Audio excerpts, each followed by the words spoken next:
Hello students, कैसे हो? शायद सब ठीक ठाक होंगे।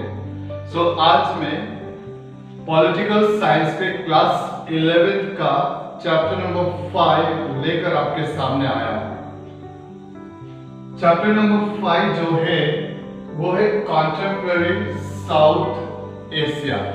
एक्चुअली अभी इसका जो नेम है हल्का सा चेंज हुआ है और इसका जो नेम दिया गया है south Asia and contemporary world. आपकी बुक में जो है वो है कॉन्टेम्पररी साउथ एशिया। इस चैप्टर में और इस वीडियो में हम पढ़ते हैं, सबसे पहला आपका जो टॉपिक है वह है what is south Asia. South Asia क्या है?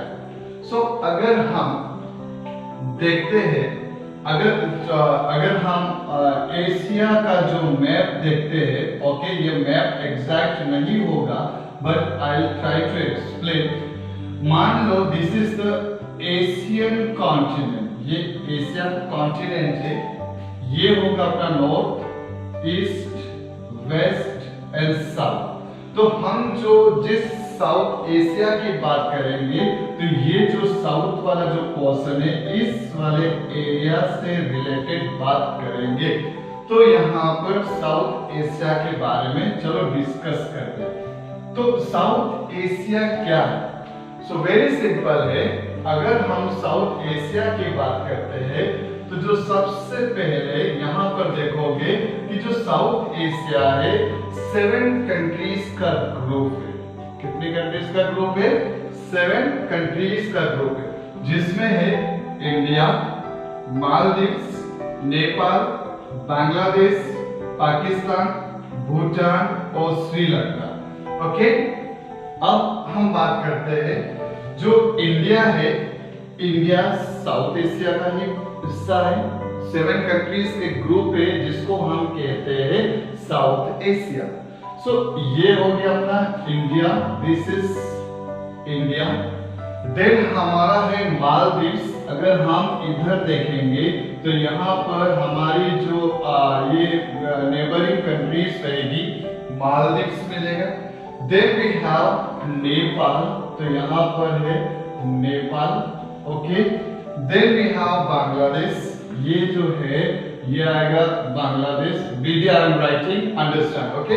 उसके बाद है पाकिस्तान। आप जानते ही हो कि ये काफी फेमस और नेबरिंग कंट्री है पाकिस्तान। उसके बाद भूटान, ये जो हल्का सा पिच टाइप का दिख रहा है, दिस इज भूटान, ओके, ये हो गया भूटान। देन हमारा जो नेबरिंग कंट्री है ये आ गया अपना श्रीलंका। तो इस टाइप से जो ये हमारा पूरा एरिया है वह एरिया कहलाएगा साउथ एशिया। तो साउथ एशिया आपको अच्छे से समझ में आ गया होगा, क्लियर हो गया? ओके। डियर स्टूडेंट्स, अगर हम जियोग्राफिकली देखते हैं और नेचुरल तरीके से देखते हैं तो हम देखेंगे कि इस साइड में we can see Himalayan mountains, okay, ये आ गया अपना हिमालयन माउंटेन्स। अब आपके माइंड में हो सकता है क्वेश्चन हो कि चाइना भी तो हमारा नेबरिंग कंट्री है, फिर चाइना साउथ एशिया का मेंबर क्यों नहीं है? वेरी सिंपल है, जो हमारे हिमालयन माउंटेन से नेचुरल तरीके से हमारी दोनों कंट्रीज की बॉर्डर को सेपरेट करती है, जिसकी वजह से हम इनको इंक्लूड नहीं करेंगे साउथ एशिया में, ओके। अगर हम अफगानिस्तान की भी बात करें तो Afghanistan also quite away, okay. फिर इधर की साइड में अगर हम देखेंगे तो ईस्टर्न हिमालय से जो कि म्यांमार की जो बॉर्डर है उसको हमारी कंट्री से सेपरेट करती है, जिसकी वजह से Myanmar also is not included in our South Asia. तो साउथ एशिया के अगर हम बात करें तो कितनी कंट्री है? Pakistan, Nepal, Bhutan, Bangladesh, Sri Lanka, Maldives and India.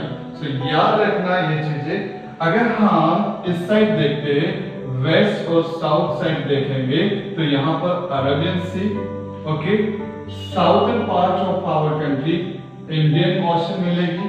अगर हम साउथ ईस्ट में देखेंगे तो बे ऑफ बंगाल। क्लियर हो गया? ओके, सो स्टूडेंट्स, आपको समझ में आ गया होगा कि हमारी इंडिया की डाइवर्सिटी क्या बोलते हैं, जियोग्राफिकली अगर देखें तो किस टाइप से डिवाइडेड। तो अब साउथ जो हमारा जो साउथ एशिया है, इसमें हमें डाइवर्सिटीज भी देखने को मिलेगी। ओके, सबसे पहले अगर देखा जाए कि हमारा जो जियोग्राफिकली अगर हमारा स्पेस देखा जाए तो वो है सेम, लेकिन वहां पर हमें क्या मिलेगी, डाइवर्सिटीज मिलेगी। ओके, सो अगर ये चीजें हैं कि हमारी जो लैंड है वो तो एक जैसी है, लेकिन हमारी जो पॉलिटिकल सिस्टम है वो एक जैसा नहीं है। पाकिस्तान का पॉलिटिकल सिस्टम कुछ और होगा, नेपाल का कुछ और होगा, भूटान का कुछ और होगा, श्रीलंका का may be something else and India का मे बी समथिंग एल्स। सो ये जो पॉलिटिकल सिस्टम है एक जैसा नहीं। ओके, अब उसके बावजूद भी बहुत सारे प्रॉब्लम्स होने के बाद भी इंडिया और जो श्रीलंका है उनकी डेमोक्रेसी सक्सेसफुली रन कर रही है आजादी मिलने के बाद से लेकर सिंस इंडिपेंडेंस। और इंडिया और श्रीलंका की जो डेमोक्रेसी है वो सबसे अच्छी है। और कब से अच्छी है? तब जब से हमें इंडिपेंडेंस मिला है। अगर हम बांग्लादेश एंड पाकिस्तान की बात करें तो बांग्लादेश और पाकिस्तान में मिलिट्री एंड सिविलियन रूलर्स थे। ओके, मिलिट्री भी रूल करती थी और कभी डेमोक्रेसी भी होती थी। Okay, so Pakistan began successive government under Benazir Bhutto and Nawaz Sharif. Okay, जब यहाँ पर डेमोक्रेसी आती है तो यहाँ पर जो पाकिस्तान का सक्सेसफुली रन करना स्टार्ट करता है under the Benazir Bhutto and Nawaz Sharif. लेकिन सिंस 1999 जो पाकिस्तान है रन बाय द मिलिट्री को। सो डियर स्टूडेंट्स, अगर हम नेपाल के बारे में डिस्कस करें तो जो नेपाल था टिल 2006 तक यहाँ पर मोनार्की रूल कर रही थी। दैट मीन्स राजाओं का रूल चलता था, ऑटोक्रेसी थी। लेकिन आफ्टर 2006 के बाद या इन 2006 में यहाँ की जो डेमोक्रेसी को रिस्टोरेशन किया गया। ओके, सो जो डेमोक्रेसी रिस्टोरेशन नेपाल में कब होती है? इन 2006 में and reduce the king's power। और जो किंग के पावर थे उस पावर को पूरी तरह से रिड्यूस कर दिया। इस प्रकार से जो बांग्लादेश था और जो नेपाल था डेमोक्रेसी को क्या करते हैं? एक्सेप्ट करते हैं। और इस प्रकार साउथ एशिया में जो हम बात कर रहे थे साउथ एशियन कंट्रीज के बारे में, तो वे यहाँ पर डेमोक्रेसी को क्या कर रहे हैं? एक्सेप्ट कर रहे हैं। अगर हम भूटान के बारे में बात करें तो भूटान का भी सिचुएशन वैसा ही था। तो वहां भी मोनार्की रूल कर रही थी। ओके, सो जो किंग था, किंग प्लान करता है कि जो ऑटोक्रेसी का रूल है उसका ट्रांजिशन किया जाए और एक मल्टी पार्टी डेमोक्रेसी स्टार्ट की जाए। तो इस प्रकार से भूटान एक कॉन्स्टिट्यूशनल मोनार्की बन जाता है इन 2008 में under the leadership of king. Okay, जो किंग था उस समय रूल कर रहा था, उनके लीडरशिप में जो भूटान था कॉन्स्टिट्यूशनल मोनार्की बन जाता है।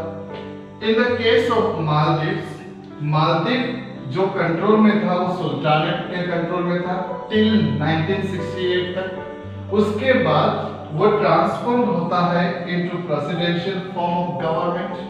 ओके, और फिर इन जून 2005 में पार्लियामेंट ऑफ मालदीव्स एक नया सिस्टम इंट्रोड्यूस करती है और वह सिस्टम था मल्टी पार्टी सिस्टम, ओके, और वहां से इनकी डेमोक्रेसी स्टार्ट होती है और इस प्रकार से इनकी डेमोक्रेसी वेरी स्ट्रॉन्ग हो जाती है और फाइनली कुछ समय के बाद मालदीव्स में कुछ ऑपोजिशन पार्टीज भी आ जाती है और उनको लीगलाइज डिक्लेयर कर दिया जाता है, जिससे क्या होता है कि जो डेमोक्रेसी होती है वो अच्छे से स्मूथली फंक्शन करना स्टार्ट करती है।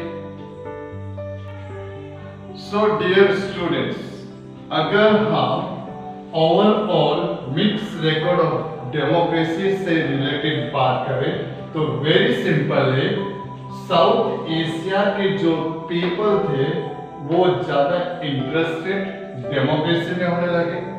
अगर हम पूरे जो साउथ एशिया की स्टोरी हमने सुना उस बेस पे सॉल्यूशन निकाले और अंडरस्टैंड करे तो it is very clear that कि South Asia has expanded the global imagination of democracy. तो साउथ एशिया जो है जो ग्लोबल लेवल पे अपनी जो डेमोक्रेसी का एक जो इमेजिनेशन है वो उसमें काफी कुछ ग्रोथ कर रहा है। तो डियर स्टूडेंट्स, ये था हमारा चैप्टर 5 का part 1, what is south Asia. Next video में मैं आपके सामने आऊंगा second part of the same chapter, जिसमें हम कुछ और इंटरेस्टिंग चीजें पढ़ेंगे। तब तक के लिए आपसे आप इसको अंडरस्टैंड करना, रीड करना और वीडियो समझ में आए तो लाइक का बटन जरूर दबाना and subscribe my channel to get some more videos related to topic।